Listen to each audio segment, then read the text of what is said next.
लिखो क्वेश्चन लिखो। Two waves of amplitude, two waves, जल्दी से, two waves of amplitudes 2 and 3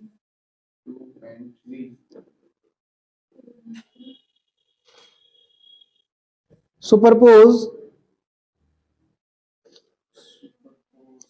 each other with phase difference 60 degree. Find amplitude of resultant wave.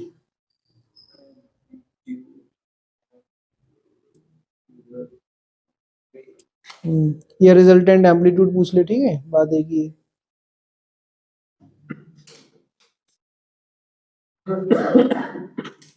जल्दी करो।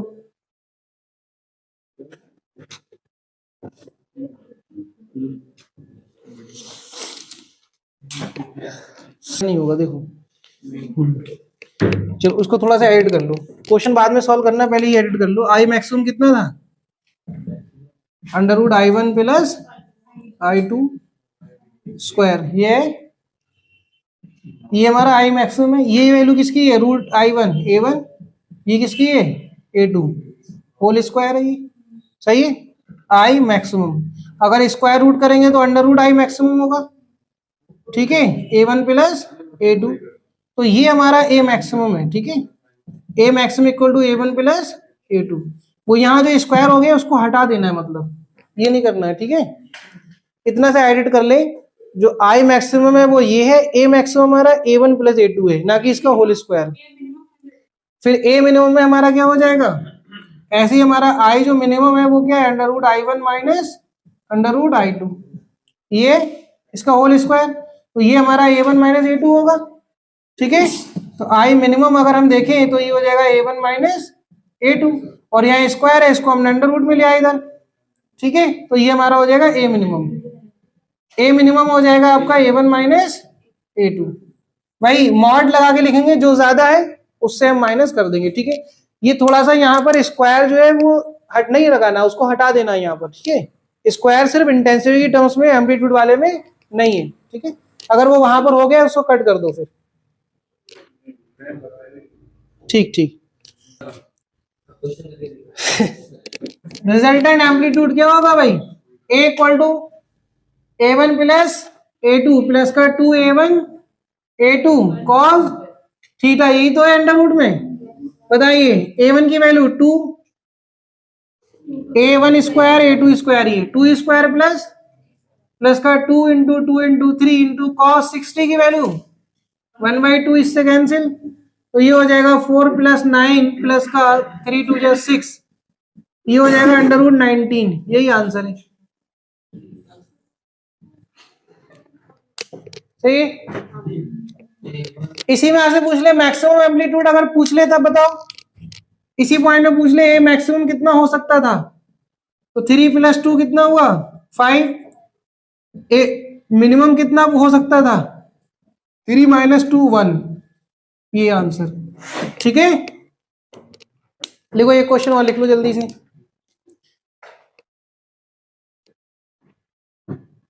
लिखो, if two light source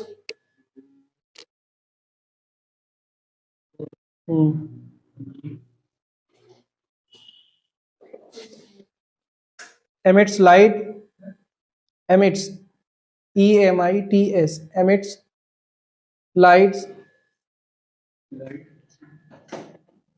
of intensity 4I and 2I, intensity 4I and 2I, superpose with each other with phase difference,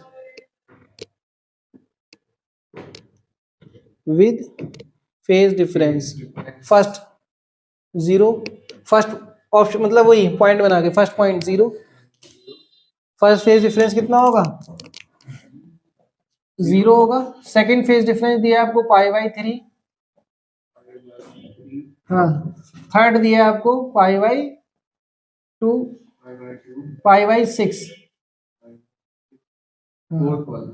हाँ, fourth दिया है π/4 और fifth दिया है आपको π/2। ठीक है, 6 है, कोई बात नहीं, 2 कर लो, 2 4 6 सब दिया है। π/3 π/2 π/4 π/6 सब है। ठीक है, आगे पीछे हो सकते हैं पॉइंट, ये दिया है विथ फेज डिफरेंस। ठीक है, देन फाइंड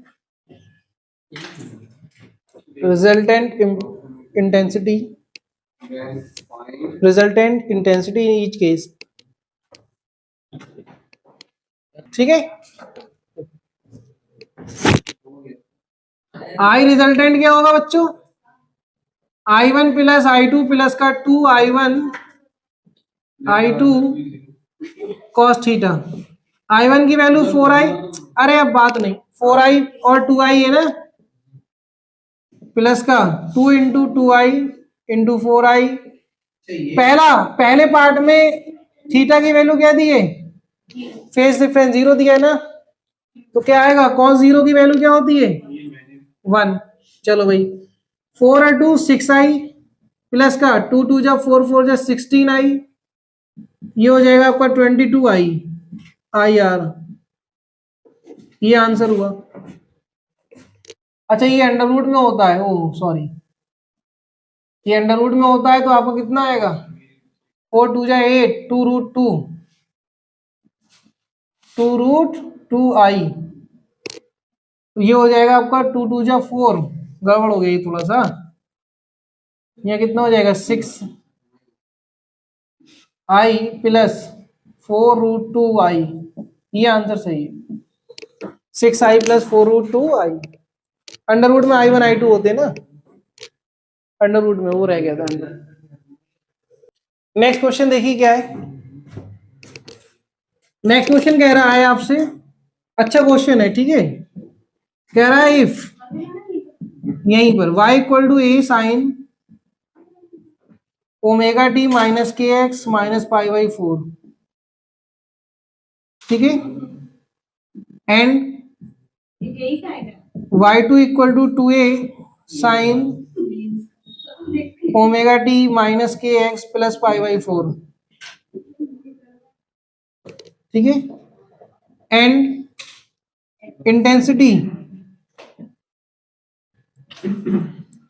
इंटेंसिटी ऑफ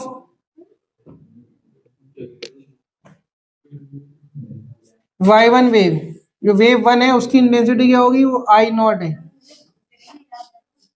अरे यार सुनो, अरे लड़ लो पहले, I इंटेंसिटी ऑफ y1 क्या है, I, ये आपको गिवन है।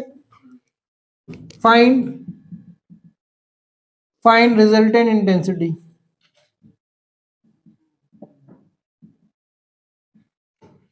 इतना सिंपल क्वेश्चन कभी नहीं किया मैंने, जल्दी बताइए, 2 मिनट का टाइम है, करके दिखाओ। हो गया, देखिए अगर आप ये देखें, जो सोर्स y1 है इसकी इंटेंसिटी I दी है, और हमें पता है इंटेंसिटी क्या होती है, एम्पलीट्यूड के डायरेक्टली प्रोपोर्शनल स्क्वायर की, तो I प्रोपोर्शनल किसके होगा, के स्क्वायर, सॉरी ए स्क्वायर, होगा कि नहीं।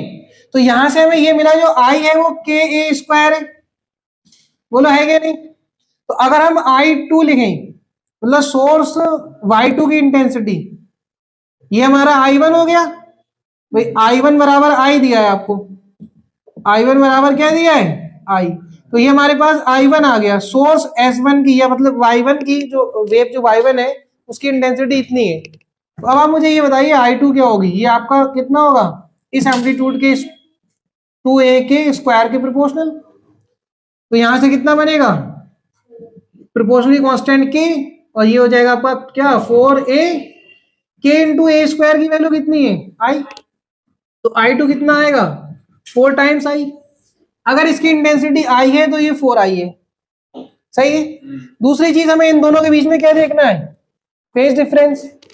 फेज डिफरेंस क्या होगा बताइए, यहाँ ओमेगा टी प्लस 5/4 ये, तो हम क्या करेंगे omega t minus k x plus पाई/4 माइनस करेंगे omega t minus k x plus पाई/4, सॉरी माइनस, सही है। अब देखिए क्या आएगा, omega t minus k x plus पाई/4 minus omega t plus k x minus minus plus पाई/, ये इससे कैंसिल, ये इससे कैंसिल, पाई/4 पाई/4 कितना हो गया पाई/2। बोलो हुआ कि नहीं हुआ, तो resultant intensity I1 plus 2√I1I2 cos theta, यही तो हुआ। ये डेल्टा फाई हमारा क्या है, थीटा ही तो है कि नहीं, डेल्टा फाई फेज डिफरेंस मतलब थीटा। I1 की वैल्यू आई, I2 की वैल्यू 4i प्लस का 2√i इंटू 4i, और इसकी वैल्यू क्या होगी पाई/2 की 0, cos पाई/2 की वैल्यू तो 0 होती, तो ये पूरी टर्म 0 होगी, तो ये होगा 5i प्लस 0, तो i रिजल्टेंट क्या आया 5i आंसर। ठीक है, एक क्वेश्चन और आपको ऐसे ही दिया है अभी, इफ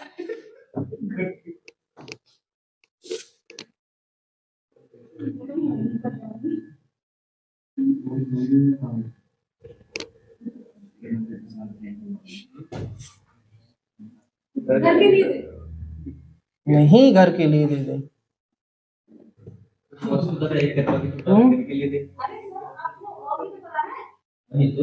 अरे सर हाँ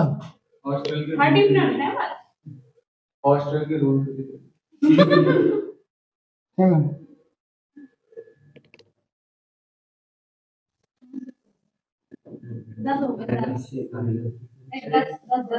टाइम होने वाला है सर, होने वाला। if two waves of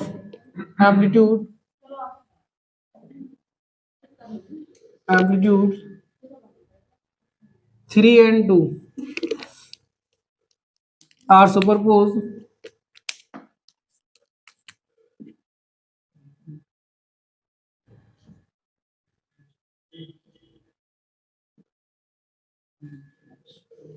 each other, then find the ratio of first I maximum to I minimum, second A maximum to A minimum। बताइए जल्दी से। तो फिर देखिए क्या है आंसर, अगर हमें A मैक्सिमम निकालना है A1 प्लस A2 कर लेंगे और A1 माइनस A2 कर लेंगे, बोलिए कितना आएगा जल्दी बोलिए, 3 + 2 3 - 2 5/1, यही है।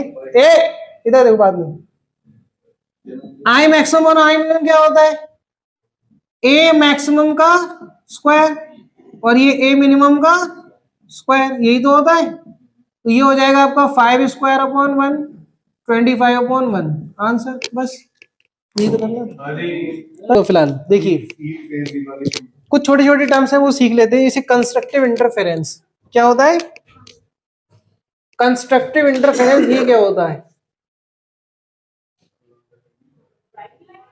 सर, हाँ हम इसको पढ़ तो चुके हैं, अभी बस नाम से समझ लो क्या है। बात नहीं, कंस्ट्रक्टिव इंटरफेरेंस मतलब एक वेव का एम्पलीट्यूड क्रेस्ट और ट्रफ दूसरी वेव के क्रेस्ट और ट्रफ के साथ मिल जाए, इसको हम अगर ऐड कर दे तो रिजल्टेंट वेव क्या बनेगी, कहीं पर एम्पलीट्यूड मैक्सिमम कहीं पर मिनिमम, ऐसा ही तो होगा।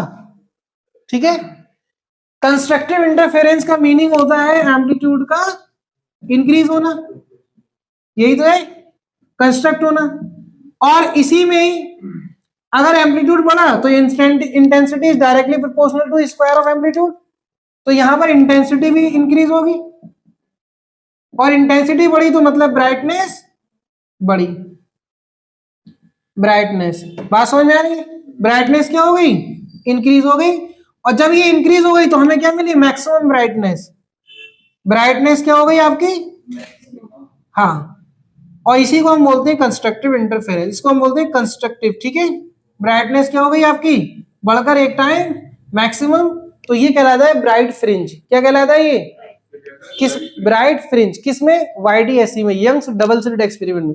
ये मैं पहले से बता देता हूं क्योंकि इनको हम वहां पर यूज करेंगे, पूरा जितना भी इंटेंसिटी पैटर्न पढ़ा है सब कुछ वहां यूज होगा, ठीक है। तो ये हो गया आपका ब्राइट फ्रिंज, ठीक है। इसी तरीके से कंडीशन फॉर ब्राइट फ्रिंज अगर वहां पूछी जाए तो क्या होगी, बताइए, condition for constructive interference, constructive interference. अच्छा, कंस्ट्रक्टिव इंटरफेरेंस का मतलब condition for bright fringe,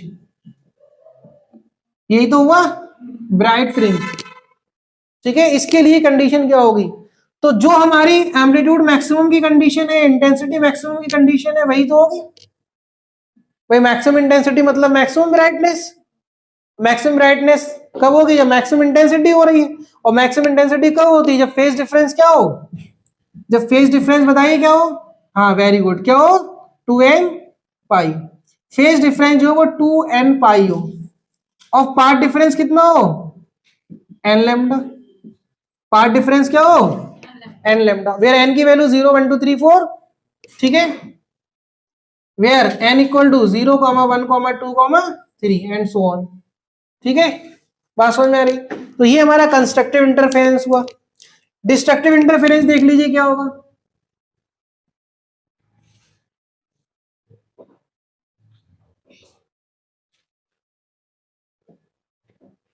destructive interference में होता है बच्चों, जब एक वेव का क्रेस्ट दूसरे वेव के ट्रफ के साथ मिले, एक वेव का क्रेस्ट दूसरे वेव के ट्रफ के साथ मिल जाए, ठीक है। मतलब एक का पॉजिटिव एक का नेगेटिव, क्रेस्ट मतलब ये और ट्रफ मतलब ये नीचे वाला, ठीक है। तो जब ये क्रेस्ट है ये ट्रफ आपस में मिलेंगे तो रिजल्टेंट वेव क्या होगी, या तो एम्पलीट्यूड बहुत कम होगा या फिर क्या होगा, जीरो।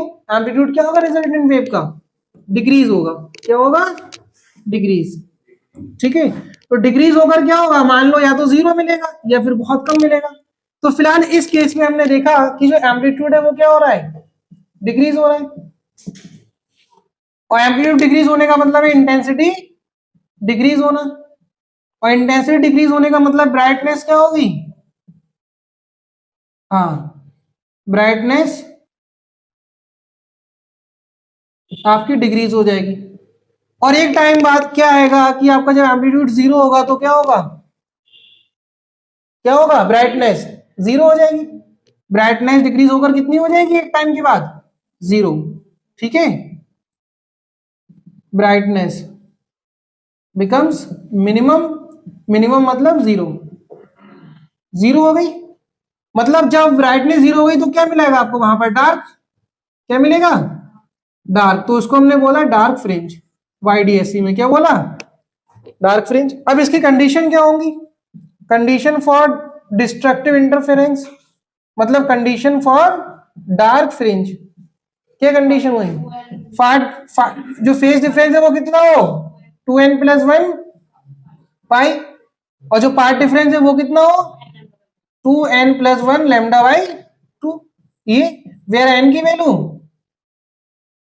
वही n की वैल्यू 0, 1, 2, 3 एंड सो ऑन, सही है। तो ये हमारा कंस्ट्रक्टिव डिस्ट्रक्टिव इंटरफेरेंस हो गया, ठीक है। मतलब जो हम अभी पढ़ चुके हैं सब वही, बस नाम अलग अलग है, ठीक है ना, क्योंकि आगे यूज होंगे ये नाम, ठीक है। ब्राइट फ्रिंज और डार्क फ्रिंज के रूप में, जो अभी हमने कंस्ट्रक्टिव इंटरफेरेंस जाना और डिस्ट्रक्टिव इंटरफेरेंस, वही हमारे ब्राइट और डार्क फ्रिंज के रूप में वहां पर यूज होंगे। तो वहां हम डायरेक्ट पार्ट डिफरेंस और फेज डिफरेंस को यूज करेंगे, ठीक है, क्लियर इतना। चलिए अब इसी में हम बात करते हैं कुछ और चीजों की, जैसे कोहेरेंट सोर्स। कोहेरेंट सोर्स क्या होता है, कर लो नोट करो, चलो देखो कोहेरेंट सोर्स, गोरा तो है नहीं और बच्चा की तरह। देखिए कोहेरेंट सोर्स क्या होते हैं, ए बच्चों बात करो, कोहेरेंट सोर्स क्या होते हैं, जो ऐसे सोर्स जिनसे आने वाली लाइट की फ्रीक्वेंसी या तो सेम हो, वेवलेंथ सेम हो, ठीक है, और उनके बीच में फेज डिफरेंस क्या हो, या तो जीरो हो या फिर कांस्टेंट हो। बात समझ में आ रही है? मतलब ऐसे दो लाइट के सोर्स जो हमने S1 S2 पढ़ा था, इंटरफेरेंस की जो कंडीशन में लिखी वही कंडीशन है। सोर्स S1 और सोर्स S2 से आने वाली वेव, ठीक है, की फ्रीक्वेंसी, इसकी फ्रीक्वेंसी क्या हो दोनों की सेम, फ्रीक्वेंसी हमारी दोनों की सेम है, सेम हो गई एफ, और वेवलेंथ हमारी सेम हो, और वेवलेंथ क्या हो, वेवलेंथ लैम्डा ये भी सेम हो, ठीक है, फ्रीक्वेंसी और वेवलेंथ क्या हो सेम, एंड दोनों के बीच में जो फेज डिफरेंस है, इन दोनों के बीच में जैसे मान लीजिए इसका फेज φ1 है, इसका फेज φ2 है, तो जो फेज डिफरेंस है डेल्टा φ1 माइनस φ2 या φ2 माइनस φ1, ये क्या हो, या तो आपका कांस्टेंट हो या फिर जीरो। बात समझ में आ रही है? ये दो कंडीशन है, तब ये सोर्स S1 और S2 क्या कहलाएंगे, coherent source. Then source S1 and S2 are called coherent source, coherent source, ठीक है, सही है। तो कोहेरेंट सोर्स के लिए हम पॉइंट करेंगे, emit lights off same frequency and have constant और जीरो फेज डिफरेंस। क्लियर इतना? ऐसे सोर्स जो सेम फ्रीक्वेंसी की लाइट को एमिट करें और जिनके बीच में फेज डिफरेंस क्या हो, जीरो और कोस डिफरेंस, ये आपके कोहेरेंट हो जाएंगे, ठीक है। और नॉन कोहेरेंट सोर्स जिसमें फेज डिफरेंस जीरो ना हो, कुछ और हो, या कांस्टेंट ना हो, ठीक है, मतलब कुछ और का मतलब क्या, वो तो कांस्टेंट में ही आ जाएगा ना, कांस्टेंट नहीं वेरिएबल हो। ऐसे सोर्स जिसमें फेज डिफरेंस क्या हो, वेरिएबल, जिससे आने वाली लाइट के बीच में, और फ्रीक्वेंसी उसकी सेम ना हो, तो क्या हो जाएगा आपके पास, अनकोहेरेंट सोर्स, नॉन कोहेरेंट सोर्स, ठीक है। अब आपसे क्वेश्चन ये पूछते हैं, क्वेश्चन ये है कि can two independent source be coherent, can two independent source be coherent of laser light, जैसे मान लीजिए लेजर लाइट की,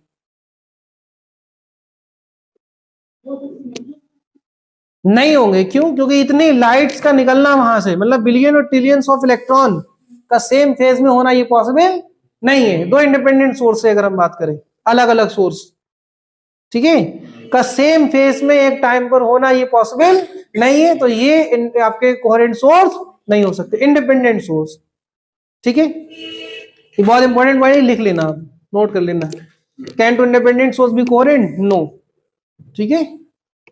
अब हम कोहेरेंट सोर्स बनाएंगे कैसे, कोहेरेंट सोर्स बनाने का method, by using slit, by using slit. पहला मेथड क्या होगा, how to generate coherent source, कैसे जनरेट करेंगे, तो बाय यूजिंग स्लिट।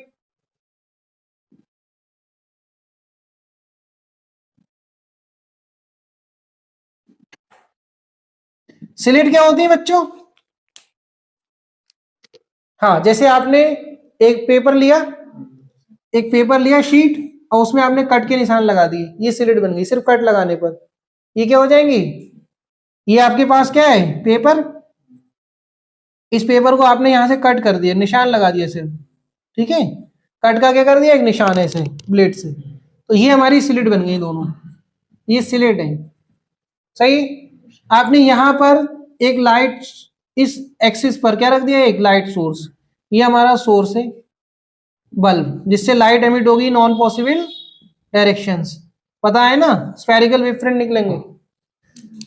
तो यहां पर जो हमारे पास स्लिट S1 है और स्लिट S2, ये क्या हो जाएंगे, कोहेरेंट सोर्स, क्योंकि यहां से आने वाली लाइट और ये लाइट, इनके बीच में फेज डिफरेंस या तो जीरो होगा अगर इक्वल डिस्टेंस पर है, और अगर इक्वल डिस्टेंस पर नहीं है तो कांस्टेंट होगा, ठीक है। तो इसलिए हमारे जो सोर्स S1 एंड S2 है वो क्या है, कोहेरेंट सोर्स, कोहेरेंट सोर्स, ठीक है। इसी तरीके से हमारा सेकंड पर आता है बाय यूजिंग फ्रेशनेल बाइप्रिज्म, ठीक है, बाय यूजिंग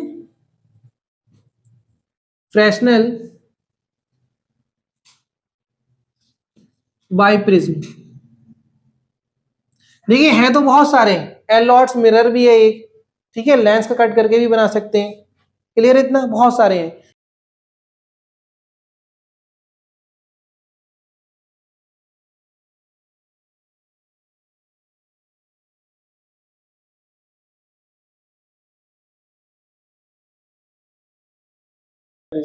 तो by using Fresnel, by using prism की अगर हम बात करें, by using Fresnel biprism, biprism क्या होता है फ्रेशनल के अकॉर्डिंग, मतलब बाइप्रिज्म मतलब जिसकी दो साइड क्या हो सेम हो, ठीक है।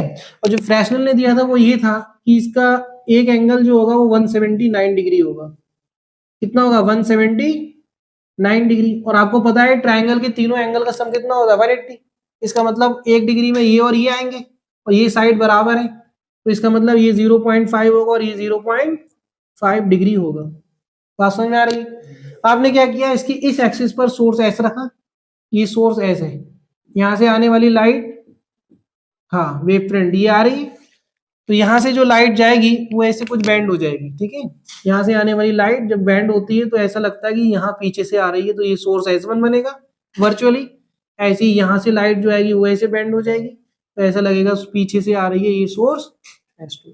तो सोर्स S1 और S2 कैसे हो जाएंगे, कोहेरेंट सोर्स। बात समझ में आ रही है। ये फ्रेशनल बाइप्रिज्म नोट कर लीजिए।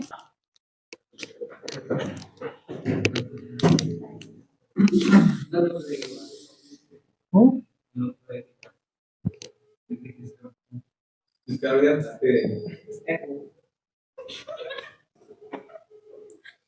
Young's double slit experiment,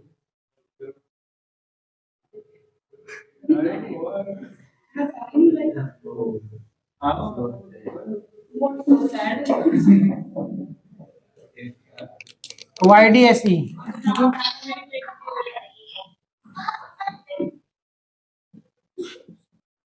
YDSE,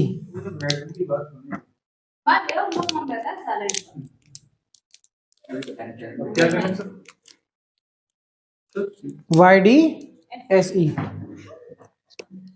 देखिए जो अभी तक हमने पढ़ा कंस्ट्रक्टिव और डिस्ट्रक्टिव इंटरफेरेंस, ठीक है, इसको एक्सपेरिमेंटली प्रूव किया था यंग्स ने, ठीक है, साइंटिस्ट है यंग्स, ठीक है, इन्होंने सबसे पहले प्रूव किया था इसको एक्सपेरिमेंटली। हाँ इसको हम ऐसे देख सकते हैं, ठीक है। देखो YDSC में क्या होता है बच्चों, सबसे पहले उन्होंने एक्सपेरिमेंटली प्रूव किया, क्या प्रूव किया था देखिए वो हम देख लेते हैं। यहाँ पर आपके पास एक सोर्स है, सबसे पहले क्या लेना है आपने, लाइट सोर्स। ये हमारे पास लाइट सोर्स है जिसकी वेवलेंथ जो है वो लैम्डा है, वेवलेंथ क्या है लैम्डा, ठीक है। यहां से लाइट वेव एमिट हुई in all possible direction, spherical wave front निकली, ठीक है। यहां से जाने के बाद आपके पास एक स्लाइड है यहाँ पर, मतलब एक वही स्लिट, ठीक है।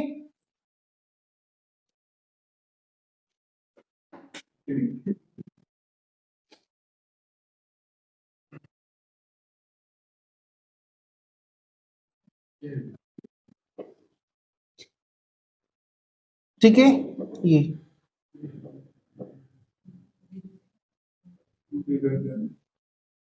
ठीक, इसके बाद ये आपके पास यहां से डायरेक्शन जा रही है। आपने यहां पर दो स्लिट बनाई हुई है बच्चों, एक स्लिट ये है, एक स्लिट ये स्लिट S1, ये स्लिट S2, इनके बीच का जो सेपरेशन है वो आपका स्मॉल डी है, क्या है स्मॉल डी। इस स्लिट से कैपिटल डी दूरी पर आपने एक स्क्रीन को रखना है, क्या रखना है स्क्रीन को, ठीक है।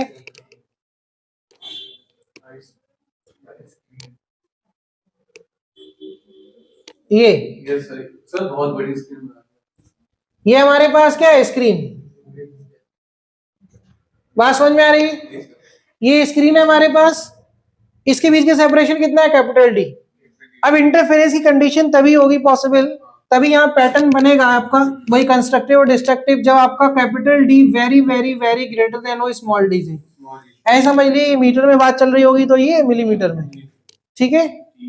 चलिए, तो यहां पर हमारे पास वही, जब आपके पास यहां से लाइट एमिट होके यहां आएगी तो दो कोहेरेंट सोर्स बनेंगे, ठीक है। तो यहां से हमारे पास जो लाइट आई वो ये आ रही है और एक रे हमारे पास ये आ रही है, वही स्फेरिकल वेव फ्रंट। क्लियर, इतना बात समझ में आ रही। जैसे ही यहां पहुंची तो ये सोर्स S1 हो गया, यहां से लाइट एमिट होना शुरू होगी। ये सोर्स S2 हो गया, यहां से भी लाइट एमिट होना शुरू होगी।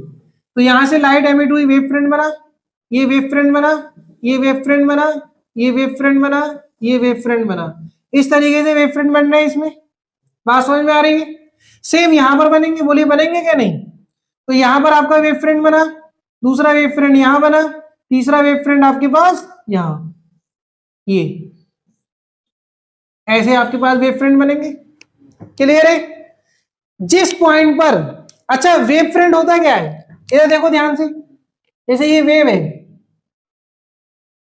ये वाले क्या कहलाते हैं, क्रेस्ट, और ये क्या कहलाता है, ट्रफ। यहां एम्पलीट्यूड मैक्सिमम है तो यहां भी तो मैक्सिमम है कि नहीं, ठीक है। तो यहां पर ये हमारे क्या जो डार्क लाइन बनाई है, ये क्या है आपके पास, क्रेस्ट की।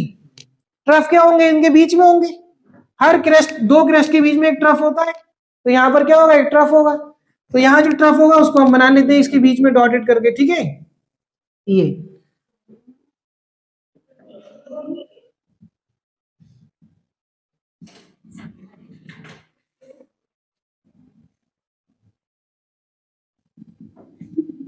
सही है, ये हो गया।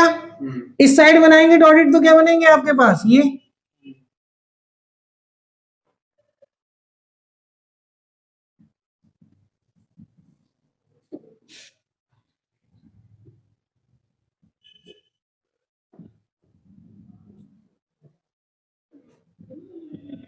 ठीक है, इस तरीके से बन रहे हैं।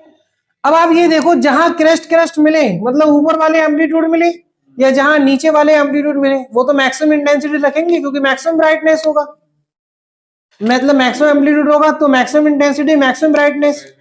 और जहां एक क्रेस्ट एक ट्रफ मिले वो इसका एम्पलीट्यूड इसको कैंसिल कर देगा, तो मिनिमम एम्पलीट्यूड मिनिमम इंटेंसिटी मतलब मिनिमम ब्राइटनेस, डार्क फ्रिंज मिलेगी।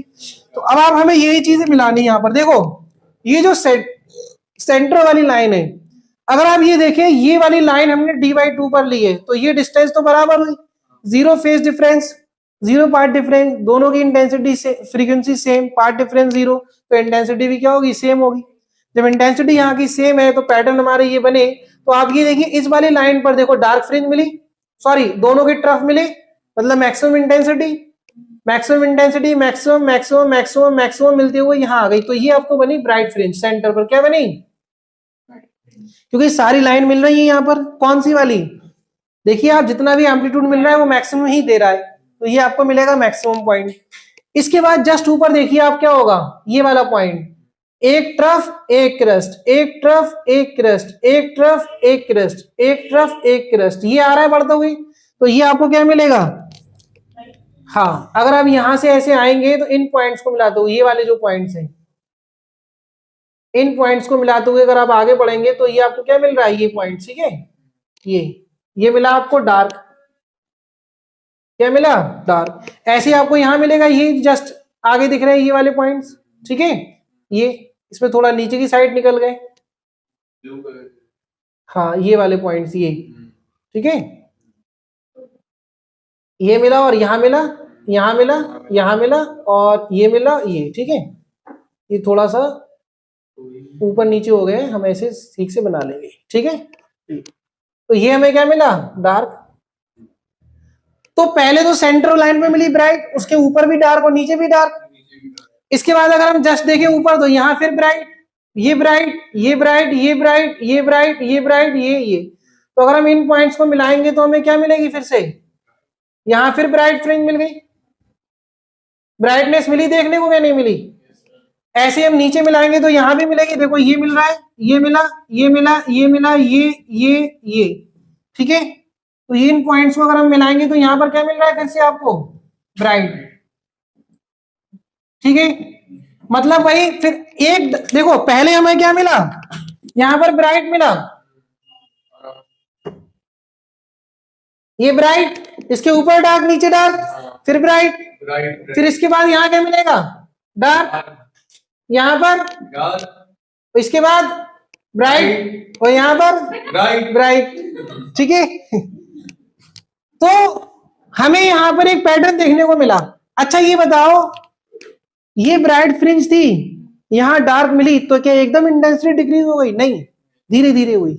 मतलब यहाँ मैक्सिमम ब्राइट होगा, ये धीरे धीरे कम होता होता आएगा, फिर डार्क, फिर बढ़ता हुआ जाएगा, फिर मैक्सिमम ब्राइट, उसके बाद फिर धीरे धीरे डिक्रीज होगी, फिर डार्क, उसके बाद फिर इंक्रीज होगी, फिर से मैक्सिमम ब्राइट। ऐसा ही तो मिलेगा।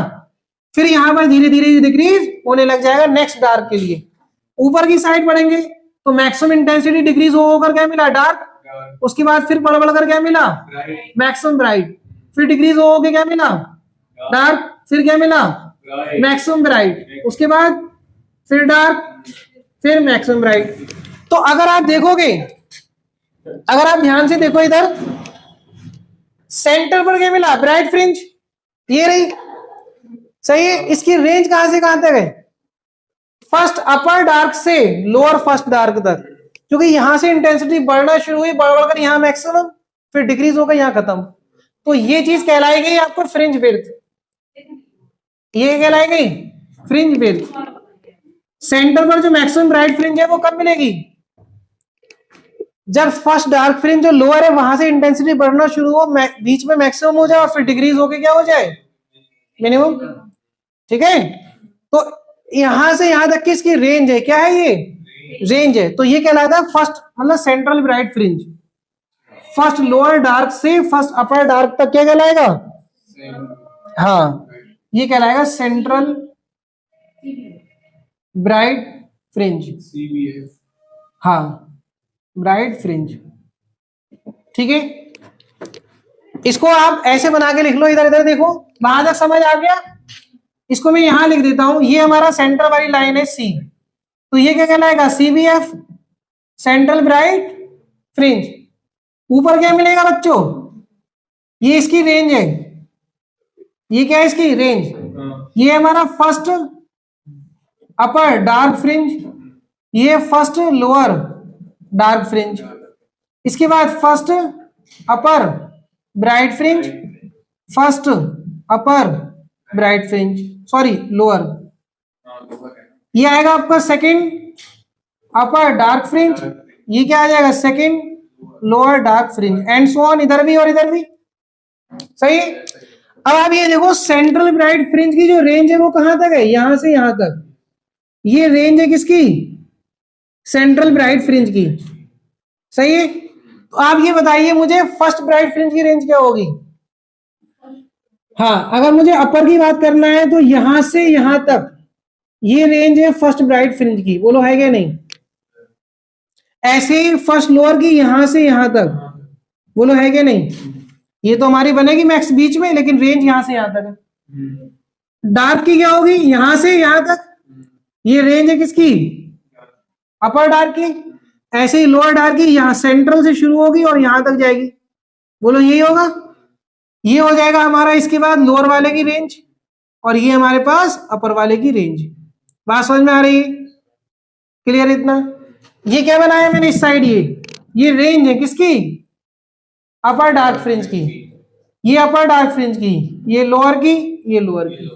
ठीक है, ये वाली रेंज है इसकी, ये रेंज, ये वाली रेंज है इसकी। सही है, बात समझ में आ रही है। यहाँ ऐसे बना के लिख लेंगे, ये इसकी रेंज है, ये वाली इसकी रेंज है, ये वाली इसकी रेंज है, ये वाली इसकी रेंज है। सही है, इसको हम बोलते हैं फ्रिंज विड्थ। क्या बोलते हैं इसको, हाँ, ये जो रेंज है वो क्या कहलाता है, जो रेंज है इसी को हम फ्रिंज विड्थ के नाम से जानेंगे, फ्रिंज विड्थ। ठीक है, ठीक है, चलो इतना नोट कर लो, फिर आगे देखो।